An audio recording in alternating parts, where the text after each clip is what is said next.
সকালটা শুরু হয়েছে ঠিক এইভাবে। আজ বুধবার, আমার গন্নুর পুজো, তাই সকাল সকাল স্নান সেরে ছাদ বাগান থেকে ডালা ভর্তি ফুল তুলে নিলাম। আমার ঠাকুরঘর 3 তলায়, পুজোর জোগাড় করে নিলাম। কর্তামশাই আজ দেখছি লাড্ডুর বদলে কাঁচাগোল্লা আর অমৃতি এনেছে, পুজো সম্পন্ন করলাম।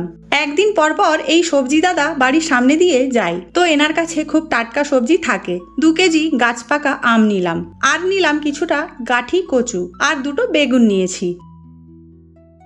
এরপর আবারও একটু ছাদ বাগানে গিয়ে লাউ শাক কাটলাম। অনেক আগা বেড়ে উঠেছে, তবে লাউয়ের দেখা নেই, তাই ডগাটাই কেটে নিলাম। সাথে কয়েকটা ভিন্ডিও তুলেছি। এবার রান্নার প্রস্তুতি। অফিস রয়েছে, কালকের ছোট মাছ রান্না করব, আর কড়া করে ভেজে এটা আমি লাউ শাক দিয়ে রান্না করব।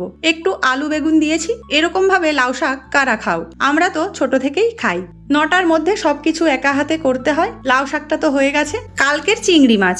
আমার বাড়িতে গলদা চিংড়ি মানেই বেশিরভাগ দিনই মালাইকারি। আসলে বাবির পছন্দের খাবারটাই বাড়িতে বেশি রান্না হয়। আমি কোনো কাঠি গেথে করিনি, তাড়াহুড়োর সময় যত সিম্পল করা যায় ততই ভালো। তো দেখো কেমন হয়েছে। আর সবশেষে আম ডাল করব, তাই আম কেটে নিয়েছি। কাঁচা আম আছে যতদিন, আম ডাল হবে ততদিন। আর বাড়িতে একজন ডালখোর রয়েছে, সে হলো কর্তামশাই। রোজ হলে যেন ভালো হয়।